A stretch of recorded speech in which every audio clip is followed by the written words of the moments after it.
వీళ్ళు యూట్యూబ్లో మాట్లాడతారు. ఈ సన్నాసులు, ఈ పిరికి సన్నాసులు ఏం మాట్లాడతారు తెలుసండి? దొంగచాటుగా ఫోన్లు చేయటం.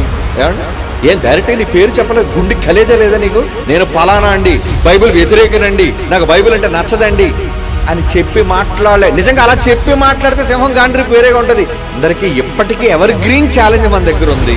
ఒరే, బైబుల్లో ఒక్క తప్పును తీసుకుని వచ్చి అది తప్పని నిరూపించి మమ్మల్ని ఓడించి మీరు గెలవండి పోని. ఇక బైబిల్ మేము వదిలేస్తాం, లేదా నువ్వు మాత్రం చచ్చినంత వరకు యేసు నామ జపం చేస్తూ ఉండాలి.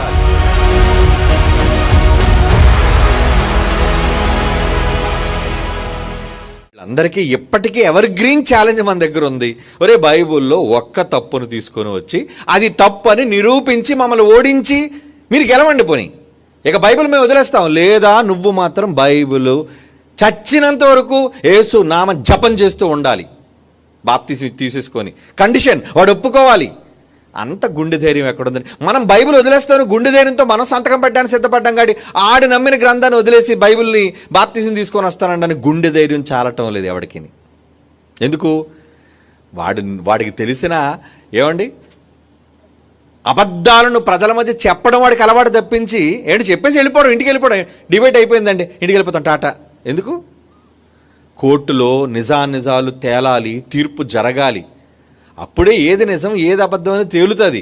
ఏమండి, దీనికి అన్ని పర్మిషన్లు కావాలి. లేదంటే గవర్నమెంట్ ఏమంటే తెలుసండి, ఇలా డిబేట్ పెట్టాం అనుకోండి, అదిగో మత సంబంధమైన వివాదాలు రెచ్చగొడతాను కాబట్టి నీ మీద యాక్షన్ తీసుకుంటుంది, నా మీద యాక్షన్ తీసుకుంటుంది. కనుక వెళ్ళు, ముందు సబ్ కలెక్టర్ దగ్గరికి వెళ్తావో, జిల్లా కలెక్టర్ దగ్గరికి వెళ్తావో, ఏమండి ఆ కన్సర్న్డ్ పోలీస్ డిపార్ట్మెంట్ అఫీషియల్ దగ్గరికి వెళ్తావో, ఇదిగోండి మేము ఇలా డిబేట్ చేయాలనుకున్నాం, ఇలాగ ఓడిపోతే కండిషన్లు ఎలా ఉన్నాయి, మీరు అనుమతిస్తే మేము చేస్తాం, తీసుకొని రా అనుమతిని. అది ఎవర్ గ్రీన్ ఛాలెంజ్ మంది ఎప్పటికీ ఉంది. కనుక అమ్మ నాన్న, వీళ్ళు ఏదో అరుస్తున్నాయని కుక్కల అరుపులకి ఏం భయపడకండి. ఎప్పటికీ బైబిల్ గొప్ప గ్రంథంగా నిరూపించడానికి ఈ తరంలో మనం బైబిల్ పక్షాన నిలబడ్డాం. మనం దేవుని గూర్చి, బైబిల్ గూర్చి మహాజ్ఞాన సంగతులు ప్రజల మధ్య చెబుతుంటే అక్కడక్కడ నక్కి విని సహించలేకపోతున్నారు వీళ్ళు. ఎందుకంటే ఏంటి వీళ్ళు బైబిల్ గురించి ఎంత గొప్పగా మాట్లాడుతున్నారు, శాస్త్రీయమైన ఆధారాలతో వీళ్ళు చూపిస్తున్నారు అనే బాధ వాళ్ళ మనసులో ఉండటం వలన నువ్వు రాసిన భవిష్యత్తు ఇవన్నీ ఎప్పుడో నాన్న. కనుక వాళ్ళు పట్టించుకోకండి. పిచ్చి కుక్కకి కానీ ఏమండి ఇలాంటి కుక్కలకి అరవటమే తెలుసు. ఏమండి అరుచుకొనివ్వండి.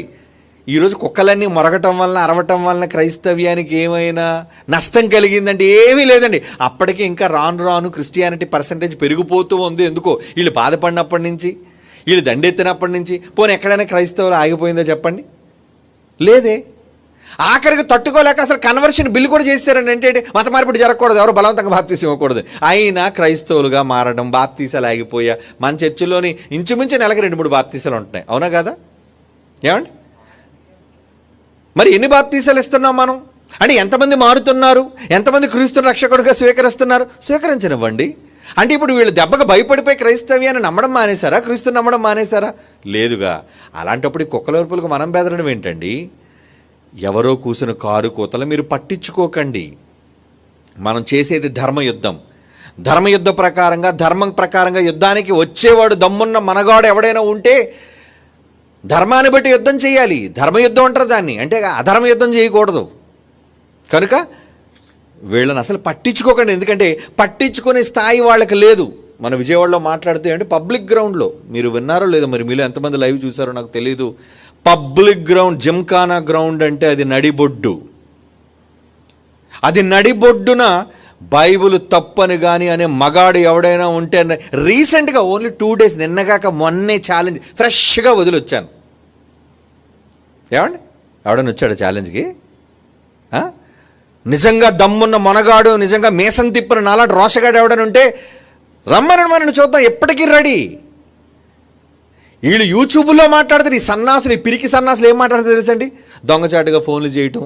ఏమండి, ఏం డైరెక్ట్గా నీ పేరు చెప్పలేదు, గుండె కలేజా లేదా నీకు? నేను పలానా అండి, బైబిల్ వ్యతిరేకనండి, నాకు బైబిల్ అంటే నచ్చదండి అని చెప్పి మాట్లాడలే. నిజంగా అలా చెప్పి మాట్లాడితే సింహం గాండ్రి పేరేగా ఉంటుంది. నేను పాస్టర్ గారినండి, నాకు ప్రశ్నలు కావాలండి, నాకు కొన్ని తెలియదండి, నాకు చెప్పండి అంటే, రా బాబు విందుగాని రా, నేర్చుకుంది కానీ వాడికి చెప్పడానికి సమయం పడుతుంది అంటాం. ఏమండి, అది ఓడిపోయినట్లుగా లేదంటే ఏదో జరిగిపోయినట్లుగా ప్రచారం చేసుకోనివ్వండి. అదొక ఆనందం, అదొక సంతృప్తి. వాళ్ళకి ఏదో గెలిచేసామన్నట్టుగా. సింహాన్ని గెలిచేది నడిబొడ్డుని గెలవాలి. అవునా? మనం పిలిచేది జనారణ్యంలో ప్రజల మధ్య రంకె వేసి పిలుస్తున్నాం మనం, వీళ్ళు టెలిఫోన్లో మాట్లాడతారు, లేదా 4 గోళ్ల మధ్య యూట్యూబ్లో ఫోన్లు మొబైల్ దగ్గర పెట్టుకుని మాట్లాడే పిరికి సన్నాసులు.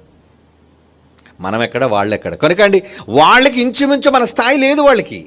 మన చిన్న పిల్లల్ని పంపిస్తే చాలండి. చూసారా, the great Alexander the great సెల్యూకస్ని పంపించి బాబా ఇండియాలో ఉన్న ఆ రాజునవని ఓడించి వచ్చాయంటే శుభ్ర కొల్లబొడిచి వచ్చేసాడు. అలా మా స్థాయి అవసరం లేదు. చిన్నవాళ్ళు మన దగ్గర చదువుకునే విద్యార్థులు బాగా ట్రైనింగ్ ఇచ్చి, ఇదిగోరా మొత్తం జిమ్మిక్కులు మ్యాజిక్లు అని చెప్తాను, ఈ పాయింట్లు చెప్పండి కొల్లబొడిచి అంటే శుభ్ర చితక్కొట్టి గెలుపుతూ వచ్చేస్తాడు. కనుక ఇలాంటి వాళ్ళందరూ కూడా సమాజంలో ఉన్నారు. అయినా ఉన్న క్రైస్తవ్యాన్ని ఎప్పటి వరకు ఏమీ చెయ్యలేకపోయారు. భవిష్యత్తు తెలుసా, చెయ్యలేరు కూడా, చెయ్యలేరు.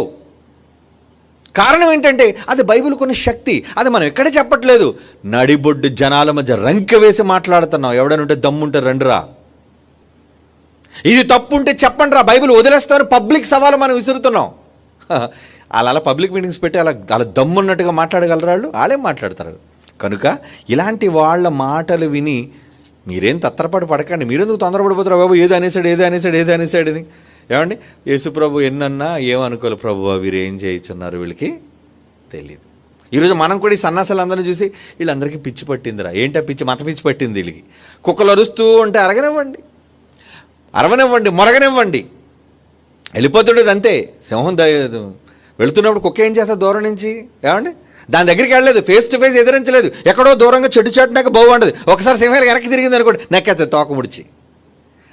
ఎందుకంటే దాని నైజం అలాంటి. దానికోసం సింహం ఎందుకంటే వెనక్కి తిరిగి వెళ్ళడం, అది కుక్క లాంటిది అది.